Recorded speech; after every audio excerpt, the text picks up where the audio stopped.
নলবাৰীৰ চামতাত গাঁও প্ৰধান সংস্থাৰ সভা।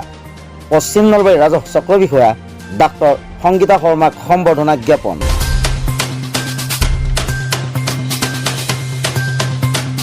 নলবাৰী জিলাৰ পশ্চিম নলবাৰী ৰাজহ চক্ৰ বিষয়া ডাক্তৰ সংগীতা শৰ্মাক পশ্চিম নলবাৰী ৰাজহ চক্ৰৰ অন্তৰ্গত গাঁও প্ৰধান সংস্থাৰ তৰফৰ পৰা সম্বৰ্ধনা জনোৱা হয়। সেই উপলক্ষে আজি দুপৰীয়া 12 বজাত সংস্থাৰ স্থায়ী কাৰ্যালয়ত এখন সভা অনুষ্ঠিত কৰা হয় আৰু সভাখনত সভাপতিত্ব কৰে সংস্থাৰ সভাপতি গোপাল বৰ্মনে। সভাৰ উদ্দেশ্য ব্যাখ্যা কৰে সংস্থাৰ সম্পাদক ৰফিক উদ্দিন আহমেদে।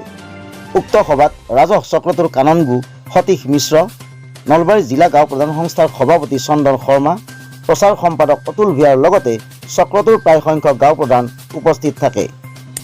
ভাষণ প্ৰসংগত চক্ৰ বিষয়া ডাক্তৰ সংগীতা শৰ্মাই গাঁও প্ৰধানসকলৰ সহায় সহযোগিতা কামনা কৰাৰ লগতে যোৱা বিধানসভা নিৰ্বাচনত গাঁও প্ৰধানসকলে নিষ্ঠা সহকাৰে পালন কৰা দায়িত্বৰ বাবে শলাগ লৈ ধন্যবাদ জনায়।